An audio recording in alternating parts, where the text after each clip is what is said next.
Le millionnaire a ri quand la femme de ménage a dit qu'elle parlait 9 langues, mais ce qui s'est passé ensuite l'a anéanti pour toujours. Les gens comme vous n'apprennent pas les langues, ils apprennent à nettoyer les sols. La montre Patek Philippe Nautilus, d'une valeur de 75 000 €, brillait au poignet de Richard Delacroix alors qu'il laissait échapper ce rire. Un rire qui rebondissait sur les murs de verre de la salle de réunion, traversait l'air conditionné à 10 à 8 degrés Celsius et se plantait comme une aiguille dans le cœur de Lucie Leclerc. Avant de continuer, ma chère, si cette histoire vous serre déjà le cœur, imaginez ce qui va suivre. Aimez cette vidéo et abonnez-vous à la chaîne pour ne manquer aucun chapitre. De nombreuses histoires vous attendent ici. Lucie avait les mains gantées de latex jaune, les mêmes qu'elle utilisait pour nettoyer les toilettes du 22e étage. Les mêmes qui tenaient maintenant un plateau en argent avec des tasses d'expresso pour 5 cadres qui ne la regardaient même pas. La salle de réunion sentait le cuir italien et l'ambition. Des chaises ergonomiques à 4 000 € chacune, une table en noyer massif qui coûtait plus cher qu'une voiture. Sur le mur du fond, un écran de 98 pouces affichait des graphiques boursiers. Des lignes vertes qui montaient, des lignes rouges qui descendaient, des millions d'euros se déplaçant comme des fourmis dans une fourmilière. Richard Delacroix présidait la table depuis son trône de cuir noir. 53 ans, cheveux gris gominés en arrière avec une gomina de luxe, costume sur mesure à 8 000 €, cravate en soie rouge. Et ce sourire d'homme qui n'avait jamais rien perdu dans la vie. À sa droite, Gérard Fournier, directeur financier, chauve, lunettes sans monture, l'air de compter de l'argent même en rêve. À sa gauche, Valérie Montaigne, directrice marketing. La quarantaine, blonde de salon, ongles longs couleur vin, parfum à 300 € le flacon. En face de lui, 2 directeurs régionaux, des hommes interchangeables avec des costumes interchangeables et des sourires interchangeables. Et là, debout près de la porte de service, dans son uniforme bleu marine et son tablier blanc, se tenait Lucie, 26 ans, cheveux châtains attachés en queue de cheval serrée, sans maquillage, sans bijoux, sans rien qui attire l'attention. Exactement comme il se devait. « Lucie, n'est-ce pas ?» dit Richard sans la regarder, feuilletant un rapport imprimé sur du papier vergé de qualité supérieure. « Oui, monsieur. » Raclement de gorge, Delacroix. « Dites-moi, Lucie, vous qui nettoyez ces bureaux tous les jours. » Il leva les yeux, ses yeux gris comme de la glace sale. « Que pensez-vous de notre expansion sur les marchés asiatiques ?» Silence. Gérard laissa échapper un petit rire nerveux. Valérie fit semblant de consulter son portable. Les 2 directeurs échangèrent des regards. Lucie sentit le poids de cette question, comme si on lui avait posé une pierre sur la poitrine. Ce n'était pas une vraie question, c'était un piège, un jeu, un rappel. « Tu es celle qui nettoie les sols. Nous sommes ceux qui pensons. »« Je ne saurais vous dire, monsieur, » répondit Lucie en baissant le regard. « Bien sûr que vous ne sauriez pas. » Richard ferma le rapport d'un coup. Le bruit résonna comme un coup de feu. Comment pourriez-vous connaître le commerce international si vous savez à peine lire? Cela provoqua des éclats de rire. Gérard se couvrit la bouche. Valérie sourit les lèvres serrées. Ce sourire de femme qui avait appris à rire des cruautés des hommes puissants pour survivre dans la jungle corporative. Lucie serra les doigts autour de l'anse du plateau. Ses jointures blanchirent sous les gants jaunes. Respire, respire, respire. Vous savez quoi? Richard se pencha en arrière sur sa chaise, croisa les bras. Laissez-moi vous expliquer quelque chose, Lucie. Il y a des gens qui naissent pour commander et il y a des gens qui naissent pour obéir. Il se tapota la poitrine avec l'index. Moi, je suis né pour ça. Mon grand-père a fondé cet empire en 1960. Mon père l'a multiplié par 10. Je vais le porter en Asie, en Europe, dans le monde entier. Il la désigna. Vous êtes né pour servir le café, et c'est bien. Le monde a besoin de gens comme vous. Les mots tombaient comme des gouttes d'acide. Lucie ne leva pas les yeux, ne dit rien, sentit seulement quelque chose en elle se briser en 2. Une moitié voulait crier, l'autre se rappelait pourquoi elle était là. Madame Colette, Mamie Colette, 81 ans, mains ridées, dos courbé, travaillant dans la cuisine du 18e étage parce que sa petite retraite ne suffisait pas. Ma fille, tiens bon, il ne reste plus beaucoup de temps. Nous allons bientôt trouver les preuves. Vous me servez le café ou vous allez rester là, planté comme une statue, aboya Richard. Lucie fit un pas en avant, servit la première tasse, expresso double, sans sucre, comme Monsieur Delacroix l'aimait. La porcelaine fine tintait contre l'assiette. « Merci, la petite », dit-il avec ce ton qui transformait un mot normal en insulte. Elle servit les 4 autres tasses. Personne ne la remercia, personne ne la regarda dans les yeux. Quand elle eut fini, Elle recula vers la porte de service, mais avant qu'elle ne sorte, Richard l'arrêta. « Ah, Lucie, une dernière chose. Cet après-midi, il y a une autre réunion. À 18, des investisseurs de Shanghai viennent, des gens importants. » Il la regarda de haut en bas, comme on inspecte du bétail. « Je veux que vous soyez présentable. Pas de ces gants ridicules. Mettez votre uniforme propre, celui qui n'a pas de taches. Oui, monsieur. Et souriez, même si vous ne comprenez rien à ce qu'ils disent. Souriez. Vous pouvez faire ça, n'est-ce pas? Valérie toussa. Gérard regarda par la fenêtre. Les directeurs consultèrent leur téléphone. « Oui, monsieur », répéta Lucie. Elle sortit de la salle, ferma la porte doucement, sans bruit, comme on le lui avait appris. Le couloir était vide, mur blanc, lumière froide, silence qui bourdonnait dans les oreilles. Lucie marcha jusqu'aux toilettes de service, entra, ferma le verrou d'une main tremblante, retira ses gants jaunes, les jeta à la poubelle. L'un tomba dedans. L'autre rebondit sur le bord et resta accroché. Elle le laissa là. Elle se regarda dans le miroir. 26 ans, yeux bruns, peau claire mate, des traits que sa grand-mère disait venir d'une bonne famille. Un visage qui pouvait être invisible. Un visage que Richard Delacroix ne se rappellerait jamais s'il la croisait dans la rue. Bonne famille. Quelle ironie. Sa famille avait possédé la moitié de Saint-Denis. Son grand-père dînait avec des ministres. Son père étudiait le droit à la Sorbonne quand les titres de propriété disparurent et que tout s'effondra. Maintenant, elle nettoyait les toilettes des enfants des voleurs. Lucie ferma les yeux, respira profondément, une fois, 2 fois, 3. Elle compta jusqu'à 10. Elle ne pleura pas. Elle avait appris à ne pas pleurer il y a longtemps, aux funérailles de son père, lors de l'expulsion de la maison familiale. Les nuits où Mamie Colette pleurait seule dans la cuisine, pensant que personne ne l'entendait.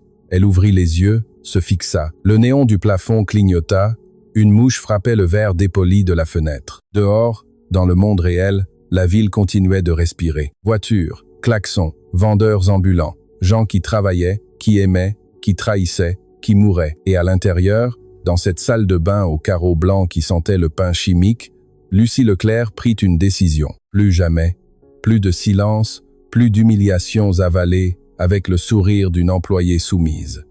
Elle se pencha vers le miroir. Ses lèvres touchaient presque le verre et à voix basse, à peine un murmure qui rebondit sur les carreaux blancs comme un ancien sortilège, elle dit « Warangouid, tu vas le regretter ». Elle le dit dans un mandarin parfait, avec l'accent de Pékin, le ton exact, l'une des 9 langues que Richard Delacroix ne saurait jamais qu'elle parlait. Pas encore, mais bientôt, très bientôt. Car cette même nuit, lors de la réunion avec les investisseurs de Shanghai, Lucie n'allait pas sourire, elle allait parler, et le monde de Richard Delacroix allait commencer à s'effondrer. Lucie Leclerc s'est toujours appelée Lucie Leclerc. Il fut un temps, une autre vie, un autre univers, où son nom complet apparaissait sur des documents notariés, des titres de propriété, des actes de naissance avec des sceaux dorés. Lucie Gabrielle Leclerc de Valois, fille de Jacques Leclerc de Valois, petite-fille de Monsieur Aurélien Leclerc de Valois, l'homme qui en 1960 était propriétaire de 340 hectares dans la zone industrielle de Saint-Denis, des terrains qui valaient aujourd'hui, selon des calculs conservateurs, 3 milliards d'euros, les mêmes terrains sur lesquels s'élevait l'empire Delacroix. Mais c'était avant la trahison, avant le vol, avant que le nom Leclerc de Valois ne soit enterré sous des tonnes de faux documents, de pots de vin judiciaires et de menaces de mort. Lucie gardait ce secret comme on garde un couteau sous l'oreiller. Et chaque matin, lorsqu'elle mettait l'uniforme bleu marine et le tablier blanc, lorsqu'elle attachait ses cheveux en cette queue de cheval serrée, lorsqu'elle se frottait les mains avec du savon bon marché dans les toilettes de service, elle répétait la même promesse. « Je vais récupérer ce qui nous appartient. Je vais blanchir le nom de mon grand-père. Je vais faire payer les Delacroix. » Il était 15 heures lorsque Lucie descendit au sous-sol de l'immeuble de bureau, au niveau négatif 2, zone des chaufferies, entrepôts, locaux de nettoyage. Personne ne descendait là, bas à moins que ce ne soit absolument nécessaire. Ça sentait le chlore, l'humidité et l'huile de moteur. Lucie traversa le couloir de béton jusqu'à la porte du fond. Elle frappa 3 fois. Pause. 2 fois de plus. La porte s'ouvrit. Madame Colette Leclerc l'attendait, assise sur une chaise pliante, les mains sur les genoux, 81 ans, cheveux blancs attachés en chignon, rides profondes comme des rivières sur une carte, des yeux qui avaient trop vu et trop peu pardonné. « Que s'est-il passé, ma fille ?» demanda-t-elle avec cette voix brisée par des décennies de cigarettes et de prières. Lucie ferma la porte, s'effondra sur la chaise à côté. Aujourd'hui, il m'a humilié en réunion, pire que jamais. Il m'a demandé ce que je pensais de l'expansion en Asie, devant tout le monde, comme si c'était une blague. Madame Colette serra les lèvres, tendit la main et prit celle de Lucie entre les siennes. Main de grand-mère, main qui avait lavé le linge des autres pendant 60 ans. Tu sais déjà ce que tu vas faire à la réunion de 18? Pas encore. Tu dois te contrôler, ma fille. Si tu éclates maintenant, nous perdrons tout. Madame Colette serra la main de Lucie. Nous avons cherché les titres de propriété originaux pendant 2 ans. 2 ans à nettoyer des toilettes, à servir du café, à supporter leur mépris. Et pourquoi faire? Pour qu'un de ces jours tu dises quelque chose, ils se fâchent et nous renvoient toutes les deux. Lucie baissa les yeux. Madame Colette avait raison. Elle avait toujours raison. Le plan était simple, mais brutal. Infiltrer l'entreprise Delacroix, accéder aux vieilles archives, où, selon l'avocat de la famille, devaient se trouver les copies originales des titres de propriété de 1960. Les titres qui prouvaient qu'Aurélien Leclerc de Valois était le propriétaire légitime de ces terrains. Les titres que Richard Delacroix Senior, le père de l'actuel propriétaire, avait falsifiés en 1983 avec l'aide d'un juge corrompu, d'un notaire véreux et de 3 faux témoins. Lucie avait étudié la gestion d'entreprise à Sciences Po Paris. Elle avait un MBA de la Sorbonne, parlait espagnol, anglais, français, allemand, mandarin, japonais, russe, portugais et arabe. Mais rien de tout cela n'importait si elle ne récupérait pas ses titres. Alors elle devint invisible, elle devint la femme de ménage, elle devint Lucie sans nom de famille, et elle attendit. « Combien de temps encore ?» demanda-t-elle à voix basse. Madame Colette sortit une enveloppe jaunie de son tablier. Elle l'ouvrit. À l'intérieur, il y avait un papier plié en 4. Maître Dubois m'a envoyé ça hier. Lucie déplia le papier. C'était une photocopie floue d'un index d'archives. Archives notariales Saint-Denis, Île-de-France. 1960 à 1985. Section Acte de vente. Boîte 47, dossier 892, Leclerc de Valois, Aurélien, terrains industriels. Le cœur de Lucie fit un bond. C'est ça. Maître Dubois dit que la copie originale doit se trouver dans les archives mortes du bâtiment, au sous-sol négatif 3, derrière les vieilles armoires à archives. Madame Colette replia le papier et le rangea. Mais nous avons besoin de la clé des archives, et la seule personne qui l'a est Valérie Montaigne. Exactement. Valérie Montaigne, directrice marketing, la femme aux parfums chers et aux ongles couleur vin. La même qui avait ri lorsque Richard avait humilié Lucie ce matin-là. La même qui gardait les clés maîtresses du bâtiment sur son bureau. Lucie s'adossa au mur de béton, ferma les yeux. Presque. Nous y sommes presque, ma fille. Elle ouvrit les yeux. Madame Colette la regardait avec cette expression, ce mélange de fierté et de peur que seules les grands-mères savent faire. Promets-moi que tu ne feras pas de bêtises. Je ne ferai pas de bêtises. Promets-le-moi vraiment. Je te le promets, mamie. Madame Colette hocha la tête, se leva avec difficulté, les genoux craquant comme du vieux bois. Allez, alors. Il est déjà 15h30. La réunion commence à 18. Va te changer, mets ton uniforme propre. Lucie se leva, serra sa grand-mère dans ses bras, une longue étreinte serrée, de celles qui servent à se dire au revoir ou à prendre courage. Quand elles se séparèrent, Madame Colette lui posa une main sur la joue. Ton grand-père serait fier de toi. Je n'ai encore rien fait. Tu as déjà fait beaucoup, ma fille. Tu as tenu bon. C'est déjà beaucoup. À 17h30, elle attacha ses cheveux, se lava le visage. Souris, même si tu ne comprends rien. Souris. Elle serra les dents. À ce moment, son portable vibra. Message du système interne de Valérie Montaigne. Objet, changement de dernière minute. Lucie, la réunion de 18 est annulée. Les investisseurs chinois ne sont pas arrivés. Monsieur Delacroix est furieux. Ne venez pas au 22e étage. Je répète, ne venez pas. Prévenez votre grand-mère de ne pas monter non plus. Lucie lut le message 2 fois, puis 3. Quelque chose ne collait pas. Pourquoi Valérie la prévenait-elle avec tant d'insistance? Valérie n'avait jamais montré la moindre considération, à moins que, raclement de gorge, l'estomac lui tordit. Elle sortit en courant, descendit les escaliers de service, 21e étage, 20e étage, raclement de gorge, 19e étage, 18e étage. Elle poussa la porte de la cuisine vide. « Mamie !» cria-t-elle. Rien. Elle descendit au sous-sol. Niveau négatif 2. Elle frappa à la porte de la chaufferie. Personne ne répondit. Elle ouvrit. Madame Colette n'était pas là, mais sur la chaise pliante, il y avait une enveloppe blanche. Lucie l'ouvrit d'une main tremblante. À l'intérieur, il y avait une note manuscrite. Raclement de gorge, écriture élégante. Encre bleue. Chère Lucie, je sais qui vous êtes, je sais ce que vous cherchez, et je sais que vous êtes sur le point de le trouver. Mais si vous faites un pas de plus, votre grand-mère en payera le prix. Elle est en sécurité pour l'instant. Si vous voulez la revoir, venez à mon bureau seul avant 19. N'avertissez personne, n'appelez pas la police. Ou Madame Colette finira comme votre grand-père. Affectueusement Richard.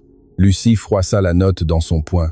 Elle la serra jusqu'à ce que ses jointures blanchissent. Elle ferma les yeux, respira, et quand elle les rouvrit, elle n'était plus la femme de ménage soumise qui servait le café en silence. Elle était Lucie Gabrielle Leclerc de Valois, et personne ne menaçait sa grand-mère. « Tu veux la guerre, Richard ?» Sa voix sonna ferme, froide comme de l'acier trempé. « Alors tu vas avoir la guerre. » Elle sortit de la pièce, monta les escaliers, traversa le hall désert et se dirigea vers le 23e étage, le bureau du patron. Le 23e étage était un territoire interdit. Seuls les propriétaires, les associés, les investisseurs dont les noms figuraient dans Forbes y accédaient. Là, se décidaient des fusions de millions, des acquisitions hostiles, des licenciements massifs qui effaçaient des familles entières de la carte avec un seul email. Lucie n'était jamais montée au 23e étage, jusqu'à maintenant. L'ascenseur privé nécessitait une carte d'accès spéciale. Lucie ne l'avait pas, alors elle prit les escaliers de secours. Elle monta les 23 étages sans s'arrêter. Ses jambes brûlaient, son cœur cognait contre ses côtes comme un marteau. Peu importe. Madame Colette était en danger, et c'était la seule chose qui importait. Elle arriva à la porte métallique grise du 23e étage, poussa, fermée, évidemment. Elle frappa du poing 3 fois, fort, silence. Elle frappa de nouveau, plus fort. Le son rebondit dans la cage d'escalier comme une cloche d'église. La porte s'ouvrit. De l'autre côté se tenait Gérard Fournier, le directeur financier. Chauve, lunettes sans monture, l'air d'une surprise absolue. « Lucie, que faites-vous ici ?» Raclement de gorge. « Cet étage est. J'ai besoin de voir Monsieur Delacroix maintenant. » Gérard cligna des yeux comme un hibou confus. « Vous ne pouvez pas être ici. Si le patron vous voit, il va. Il m'a déjà vu, et il sait déjà qui je suis. » Lucie fit un pas en avant. « Alors, ou vous me laissez passer, ou je crie si fort que tout l'immeuble saura ce que Richard Delacroix a fait à ma famille. » Gérard ouvrit la bouche, la ferma, la rouvrit.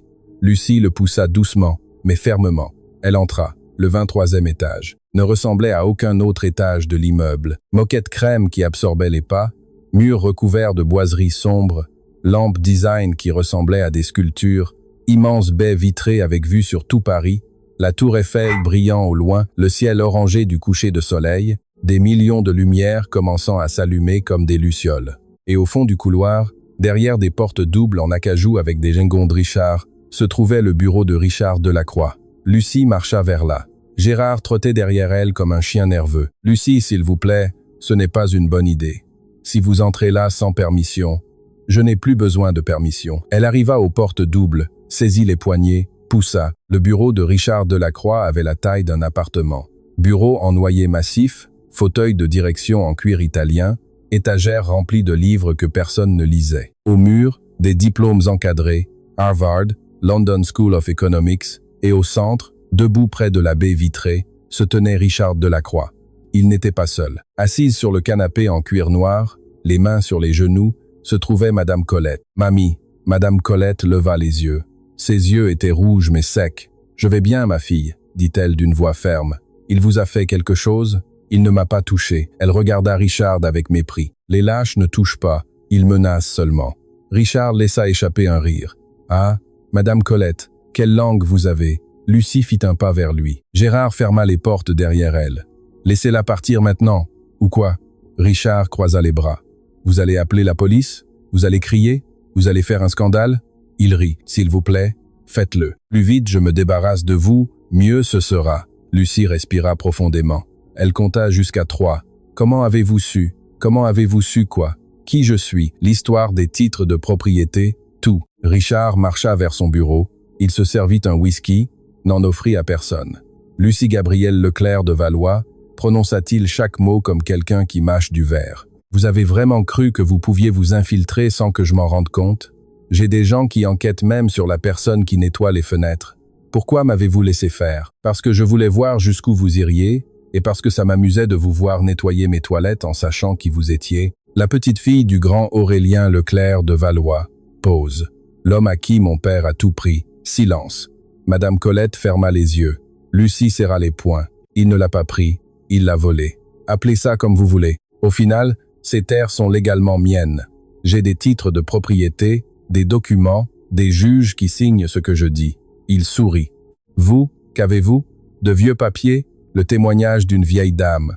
Lucie fit un autre pas. J'ai la vérité. La vérité ne vaut rien sans pouvoir. Et le pouvoir, c'est moi qui l'ai. Ah, oui, alors, pourquoi m'avez-vous amené ici? Si vous aviez tout le pouvoir, vous m'auriez ignoré.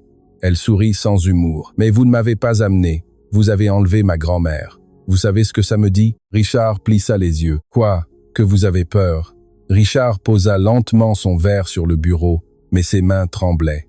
Je n'ai peur de personne. Mensonge. Vous avez peur des investisseurs chinois. C'est pourquoi vous avez annulé la réunion. Parce que si je parlais devant eux, votre expansion en Asie s'effondrerait. Elle fit un autre pas. Vous avez peur que quelqu'un trouve les titres de propriété? C'est pourquoi vous m'avez amené ici. Et surtout, vous avez peur qu'on découvre que vous êtes une fraude, que votre nom est construit sur des mensonges et du sang. Richard marcha vers elle, s'arrêta à quelques centimètres. Lucie ne recula pas. Écoutez-moi bien, petite femme de ménage. Il cracha le mot. Vous n'êtes personne. Votre famille n'est personne. Et si vous continuez à chercher des problèmes, je vais vous détruire. Vous, votre grand-mère, quiconque porte le nom Leclerc de Valois. Il sourit méchamment. Vous avez compris? Lucie le regarda droit dans les yeux. 3 secondes, 5 secondes, 10 secondes. Et puis elle parla, mais pas en français. Nidawe Shemeni Yongwaning, sa voix sonna calme, parfaite, sans aucun accent. Richard cligna des yeux. Quoi? Raclement de gorge. Lucie changea de langue. Bête, allemand parfait, crétin, russe. Tais-toi, because you're a coward. Anglais. Richard recula comme s'il avait été frappé. Gérard, qui était toujours près de la porte, laissa tomber sa mallette. Les feuilles se répandirent sur le sol. Madame Colette sourit. Un petit sourire, à peine visible, mais il était là. Lucie fit un pas vers Richard. Maintenant, c'était lui qui reculait. Lâche, arabe, parce que vous êtes un lâche, portugais. Richard se cogna contre son bureau. Le verre de whisky tomba. Vous vous souvenez de ce que vous avez dit ce matin? Lucie parla en français, mais sa voix avait changé. Les gens comme vous n'apprennent pas les langues, ils apprennent à nettoyer les sols.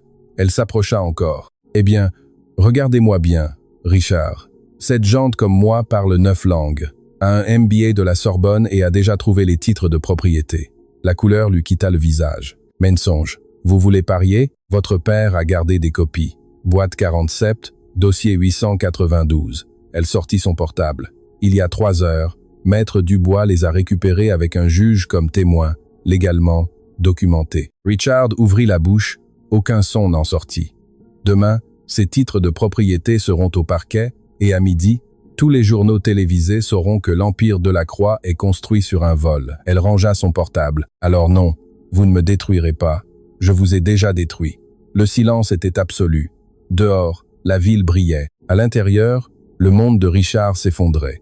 Lucie marcha vers le canapé, tendit la main à Madame Colette. « Allons-y, mamie. » Elles marchèrent vers la porte. Gérard s'écarta. Quand Lucie posa la main sur la poignée, Richard parla. « Cela ne va pas en rester là. » Lucie se retourna. « Vous avez raison. Ça va empirer. » Elle sortit avec Madame Colette. La porte se referma doucement, mais définitivement, comme le couvercle d'un cercueil. Dans le couloir, Madame Colette l'embrassa. « Ah, ma fille, presque. Mamie, nous avons presque terminé. Vraiment, Maître Dubois a les titres de propriété? Oui.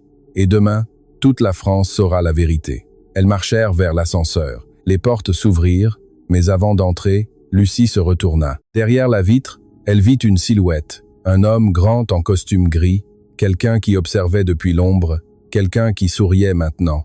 Les portes se refermèrent. Lucie sut que cela ne faisait que commencer. Lucie ne dormit pas cette nuit-là. Elle resta éveillée dans le petit appartement de 2 pièces qu'elle partageait avec Madame Colette dans un quartier populaire de Paris. Assise près de la fenêtre, regardant les voitures passer, les lumières des food trucks au coin de la rue, les chiens errants cherchant de la nourriture dans les poubelles. Son portable vibra 17 fois entre 23 et 4 heures du matin. 17 appels du même numéro. Richard Delacroix. Elle ne répondit à aucun. À 5 du matin, quand le ciel commençait à se teinter de gris, Madame Colette sortit de sa chambre. Elle portait sa robe de chambre bleue usée, les cheveux défaits, pieds nus. Elle s'assit à côté de Lucie sans rien dire. Elles restèrent ainsi en silence, regardant le lever du soleil sur une ville qui ne savait pas ce qui était sur le point d'arriver. « Tu as peur ?» demanda finalement Madame Colette. Lucie ne répondit pas immédiatement. Elle réfléchit à sa réponse. Elle la pesa. « Oui, moi aussi. Tu crois que Maître Dubois va bien ? Cet homme a survécu 40 ans en défendant des causes perdues. » Madame Colette laissa échapper un rire fatigué. Si quelqu'un peut se débrouiller seul, c'est bien lui. Le portable de Lucie vibra de nouveau. Cette fois, ce n'était pas Richard. C'était un message d'un numéro inconnu. 0 6 26 26 26 26. Lucie, c'est Étienne. Ne va pas au parquet aujourd'hui. Je répète, ne va pas. Appelle-moi quand tu liras ça. Urgent. Raclement de gorge. L'estomac lui fit un nœud. Elle composa le numéro. Ça sonna une fois, 2 fois. Au 3e coup, on répondit « Maître Dubois, Lucie, Dieu merci ». La voix de l'avocat sonnait rauque, fatiguée, effrayée. « Où êtes-vous ?»« Chez moi. Que s'est-il passé ?»« Je vais bien. Je vais bien. Mais les titres de propriété ?» Silence. « Lucie, quelqu'un est entré dans mon cabinet hier soir. » Le monde s'arrêta. « Quoi ? Ils ont forcé la porte des archives, brisé le coffre-fort, emporté les titres de propriété originaux. Maître Dubois tout ça. Et ils ont aussi pris les copies certifiées conformes, toutes. » Lucie ferma les yeux, serra son portable jusqu'à ce que ses jointures blanchissent. « Comment ? Je ne sais pas. J'ai des caméras de sécurité, mais elles ont été désactivées. Ils ont coupé l'électricité du bâtiment, sont entrés, ont pris ce dont ils avaient besoin et sont partis. Des professionnels. » Autre pause. Lucie. C'était l'œuvre de gens avec des ressources, beaucoup d'argent, beaucoup de relations. Il n'était pas nécessaire de dire le nom. Richard Delacroix, j'ai appelé la police. Oui, ils sont venus, ont pris des notes. Ils ont dit qu'ils allaient enquêter. Maître Dubois laissa échapper un rire amer. Mais vous et moi savons qu'ils ne trouveront rien. Non, si Delacroix les a déjà payés pour qu'ils regardent ailleurs, Lucie se leva, marcha de long en large dans la pièce. Madame Colette l'observait avec des yeux préoccupés. Et maintenant, que faisons-nous ? Je ne sais pas, ma fille. Sans les titres de propriété, nous n'avons pas d'affaires. C'est votre parole contre la sienne, et il a des juges, des notaires, des témoins achetés. Silence. Je suis désolé. Je suis vraiment désolé. Ne vous excusez pas. Vous avez fait tout ce que vous pouviez. Ce n'était pas suffisant. Ce n'est pas encore terminé. Lucie, merci de m'avoir prévenu, Maître Dubois. Prenez soin de vous. Elle raccrocha. Elle jeta son portable sur le canapé. Madame Colette se leva lentement. Que va-t-on faire ? Lucie ne répondit pas. Elle n'avait pas de réponse. Elle avait lutté pendant 2 ans. Elle avait avalé des humiliations. Elle avait nettoyé des toilettes. Elle avait souri quand elle voulait crier. Et quand elle avait enfin les preuves en main, quand elle pouvait enfin prouver la vérité, Richard Delacroix les lui avait encore arrachés, comme son père avait tout arraché à son grand-père. Le téléphone sonna. Lucie l'ignora. Il sonna de nouveau. Elle continua de l'ignorer. À la 3e fois, Madame Colette le prit. « Allô ? Pause. Oui, elle est ici. Qui est à l'appareil ? Autre pause. Les yeux de Madame Colette s'écarquillèrent. Un instant, elle passa le téléphone à Lucie. Il dit que c'est l'homme au costume gris. Lucie prit le portable. « Qui êtes-vous » Une voix profonde, calme, avec un accent étranger à peine perceptible. « Mon nom est Shao Wei. Je suis le représentant légal de Chen Industries, l'entreprise chinoise qui allait investir 500 millions d'euros dans l'expansion de Delacroix Corp. Pause. Ou plutôt, qui allait investir. » Lucie se redressa. « Pourquoi m'appelez-vous ? Parce que hier, j'étais au 23e étage et j'ai tout entendu. » Le cœur lui fit un bond. Tout, Shao Wei laissa échapper un soupir. « Mademoiselle Leclerc de Valois, mon entreprise n'investit pas dans des compagnies construites sur le vol et la fraude. Nous avons des normes éthiques très strictes. Et ce que j'ai entendu hier, pause. Eh bien, disons que M. Delacroix vient de perdre 500 millions d'euros. » Lucie s'assit lentement. « Vous le lui avez déjà dit ? Ce matin à Sige, j'ai appelé son portable personnellement. Je l'ai informé que Chen Industries se retirait de l'accord immédiatement, sans négociation. Et qu'a-t-il dit ? Il m'a offert le double, puis le triple, puis il m'a menacé. » Shao Wei laissa échapper un rire sec. Aucune des 3 choses n'a fonctionné. Lucie ferma les yeux. Elle respira profondément. « Pourquoi me racontez-vous cela ? Parce que j'ai quelque chose dont vous avez besoin. » Quoi ? Raclement de gorge. Hier, lorsque j'étais dans le bureau de M. Delacroix, j'ai enregistré toute la conversation avec mon portable, sa confession, ses menaces, tout. Pause. Et ce matin, après qu'il m'ait menacé, J'ai décidé que cet enregistrement devrait être entre de bonnes mains. Lucie ouvrit grand les yeux. Vous me dites que j'ai une preuve audio que Richard Delacroix admet que son père a volé les terres de mon grand-père, qu'il le sait, qu'il a des juges achetés, qu'il a menacé de détruire ma famille? Shao Wei fit une pause. Cela vous intéresse? Pourquoi faites-vous cela? Parce que mon père aussi a tout perdu à cause d'hommes comme Richard Delacroix. Des hommes qui croient que l'argent leur donne le droit de piétiner qui ils veulent. Sa voix se durcit. Et parce que je déteste les lâches. Lucie sentit quelque chose s'allumer dans sa poitrine. Une petite étincelle, mais vivante. Où nous rencontrons-nous? Le Café des Lumières, quartier du Marais. Dans 1 heure, venez seul. Comment vous reconnaîtrai-je? Je vous reconnaîtrai. Shao Wei raccrocha. Lucie posa le téléphone, regarda Madame Colette. Nous avons une chance. Qui est cet homme? Je ne sais pas. Mais s'il dit la vérité, nous pouvons gagner. Madame Colette hocha la tête lentement. Fais attention, ma fille. Toujours. Le Café des Lumières était dans un coin tranquille du quartier du Marais. Table en bois, chaises dépareillées, odeur de café fraîchement moulu et de viennoiserie. À 9 du matin, il était presque vide. Lucie entra. Elle portait un jean, une blouse blanche, les cheveux lâchés. Pas d'uniforme, pas de tablier. Aujourd'hui, elle n'était pas l'employée. Aujourd'hui, elle était elle-même. Un homme leva la main depuis une table du fond, costume gris, chemise blanche, sans cravate, la quarantaine, très asiatique, allure militaire, Shao Wei. Lucie marcha vers lui, s'assit. « Merci d'être venu, dit-il. Merci d'avoir appelé. » Shao Wei sortit son portable, le posa sur la table, toucha l'écran. Un audio commença à jouer. La voix de Richard Delacroix remplit le café. « Mon père lui a tout pris. J'ai des juges qui signent ce que je leur dis. Je vais vous détruire, vous, votre grand-mère. » Lucie écouta entièrement. 3 minutes, 40 secondes. Chaque mot, chaque menace, chaque confession. Quand ce fut terminé, Shao Wei coupa l'audio. « C'est à vous. Faites-en ce que vous jugerez nécessaire. Et vous, qui gagnez-vous? Rien. » Shao Wei sourit. « Sauf savoir qu'un homme cruel va payer pour ce qu'il a fait. » Lucie tendit la main. « Merci. » Shao Wei la serra. « Ne me remerciez pas encore. Gagner cette bataille nécessitera plus qu'un enregistrement. Delacroix a du pouvoir, de l'argent, des influences. » Il la regarda fixement. « Êtes-vous prête pour ce qui vient? » Lucie n'hésita pas. « Prête. » Shao Wei hocha la tête. Il se leva. Il laissa une carte sur la table. « Si vous avez besoin d'aide, appelez-moi. Chen Industries a de très bons avocats. » Il partit. Lucie resta seule avec le portable sur la table, le prit, enregistra l'audio sur le cloud, en fit 3 copies, les envoya à 3 adresses e-mail différentes et composa un numéro. « Madame la procureure Martin, je suis Lucie Leclerc de Valois. J'ai des preuves de fraude immobilière et de corruption judiciaire. Avez-vous le temps de m'écouter? » La maison de Madame Colette sentait la cannelle et les souvenirs. Petit appartement dans un quartier populaire de Paris. 2 chambres. Une cuisine de la taille d'un placard. Salle de bain avec des carreaux fissurés. Les murs remplis de photographies. Lucie enfant, son père Jacques en robe d'avocat, son grand-père Aurélien devant un bâtiment qui n'existait plus. 3 jours s'étaient écoulés depuis l'appel à la procureure Martin. Maintenant, en ce vendredi après-midi, Lucie était assise par terre, entourée de vieilles boîtes que Madame Colette avait gardées pendant 40 ans dans le placard. « Es-tu sûre de vouloir voir ça, ma fille ?»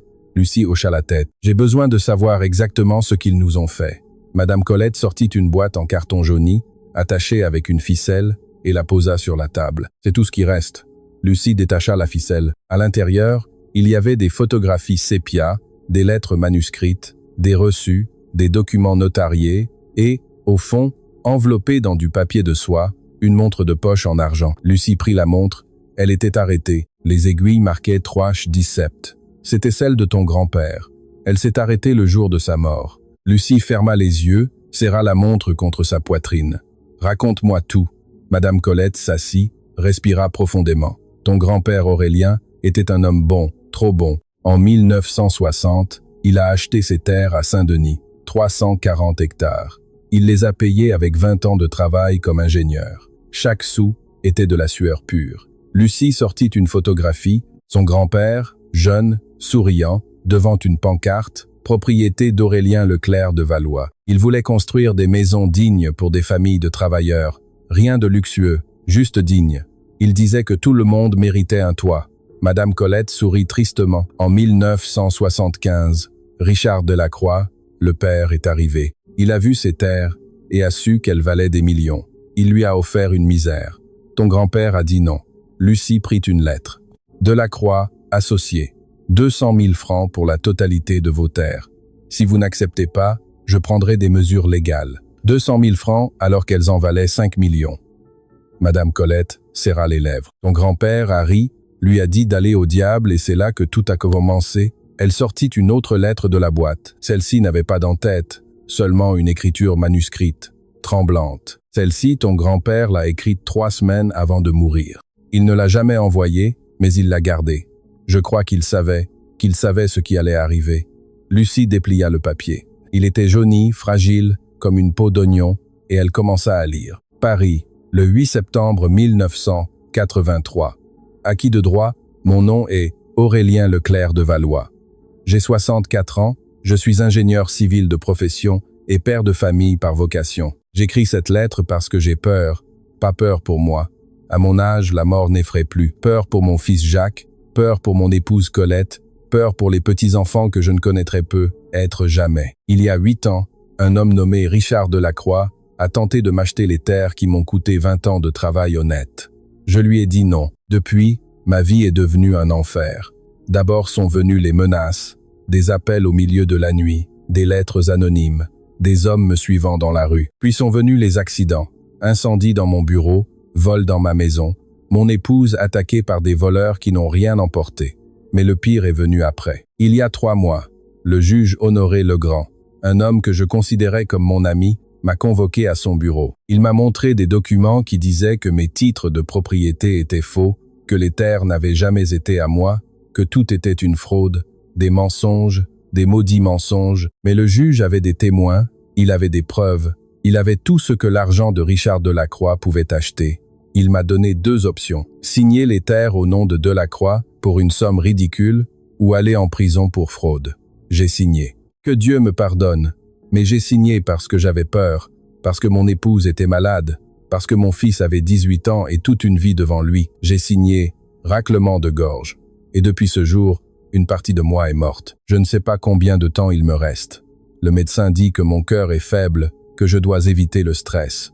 Mais comment éviter le stress quand toute votre vie a été volée? Si quelqu'un lit ceci un jour, je veux qu'il sache la vérité. Je n'ai pas vendu ces terres, on me les a arrachées.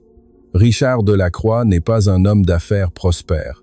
C'est un voleur en costume cher. Et s'il y a justice en ce monde, bien que chaque jour je doute de plus en plus qu'il y en ait, un jour quelqu'un le fera payer. Je ne demande pas vengeance, je demande seulement la vérité, que mon nom soit blanchi, que mes petits-enfants sachent que leur grand-père n'était pas un fraudeur, qu'il était un homme honnête, qui a travaillé dur toute sa vie et qui a tout perdu parce qu'il croyait que la justice existait. Je pardonne à Richard Delacroix parce que le pardon est la seule chose qui me reste. Mais que Dieu ne lui pardonne pas, avec amour et espoir pour l'avenir. Aurélien Leclerc de Valois. Lucie finit de lire, ses mains tremblaient, le papier était humide. Elle se rendit compte qu'elle pleurait. Madame Colette pleurait aussi, mais en silence, sans sanglots, seulement des larmes coulant sur ses mains ridées. Il est mort 2 semaines après avoir écrit ça, dit la vieille femme. Crise cardiaque, dans la rue, raclement de gorge, devant le terrain qui n'était plus le sien, elle ferma les yeux. On l'a retrouvée avec la montre de poche à la main, arrêtée à 15 d'Ixept. Lucie serra la lettre contre sa poitrine, la serra comme si c'était son grand-père lui-même. « Je suis tellement désolé, mamie. Je suis tellement désolé. Tu n'as rien à regretter, ma fille. Tu fais ce qu'il ne pouvait plus faire. » Madame Colette lui posa une main sur la joue. « Tu laves son nom. Tu dis la vérité. Tu mènes le combat qu'il a perdu. » Mais il a demandé pardon. Il a dit qu'il pardonnait à Richard Delacroix, et il l'a fait parce que c'était un saint. Madame Colette sourit tristement. « Mais toi, tu n'as rien à pardonner. Tu dois chercher la justice. Et la justice n'est pas la même chose que la vengeance. » Lucie essuya ses larmes du revers de la main. « Je vais utiliser cette lettre. Je vais la lire au procès. Je vais faire en sorte que toute la France l'entende. Je sais, et je vais gagner. Je sais, elle sait trénir. Grand-mère et petite-fille, passé et présent, douleur et espoir. » Dehors, le soleil, raclement de gorge, se couchait sur Paris, la ville qui avait vu naître des empires et tomber des dynasties, la ville qui gardait des secrets à chaque coin de rue. Et quelque part dans cette ville, Richard Delacroix venait de recevoir un appel.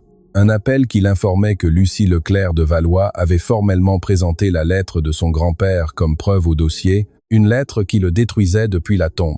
Richard était dans son bureau lorsqu'il reçut la nouvelle. Gérard Fournier entra sans frapper. Il avait le visage pâle. « Monsieur Delacroix, nous avons un problème. »« Quel problème ?» Richard ne leva pas les yeux de son ordinateur. La petite fille du vieux Leclerc a présenté une lettre manuscrite de 1983. Gérard déglutit. Son grand-père y raconte tout, les menaces, la corruption du juge Legrand, tout. Richard resta immobile. La souris tomba de sa main. Quoi? Et il y a plus. Le parquet cite le juge Legrand à comparaître. Il est vivant. Il a 86 ans, mais il est vivant. Et ils disent qu'il est prêt à parler. Le silence remplit le bureau comme une eau empoisonnée. Richard se leva lentement, marcha vers la fenêtre, regarda la ville qu'il avait conquise, et pour la première fois de sa vie, il ressentit une peur réelle. Appelez les avocats, tous. Maintenant, je les ai déjà appelés. Ils disent que... Gérard s'éclaircit la gorge. Ils disent que ce n'est plus un problème juridique, c'est un problème d'image publique, et que l'image publique ne peut pas s'acheter. Richard ferma les yeux. Dans son esprit, il entendit la voix de son père la veille de sa mort, ivre, amer. « Mon fils, si un jour quelqu'un trouve ce que j'ai fait, cours, car il n'y a pas d'argent au monde qui te sauvera de la vérité. » Il ouvrit les yeux. Il était déjà trop tard pour courir. Le message arriva le mardi à 23h. Lucie était couchée dans son lit, révisant des documents pour l'audience de jeudi quand son portable vibra. Numéro inconnu. « J'ai des informations sur le juge Legrand. Quelque chose que le parquet ne sait pas. Rendez-vous demain, 20, entrepôt 47, Saint-Denis. Venez seul, un ami. » Lucie lut le message 3 fois, puis le relut 3 autres fois. Quelque chose ne sentait pas bon. Entrepôt 47. Le même numéro que le dossier des titres de propriété.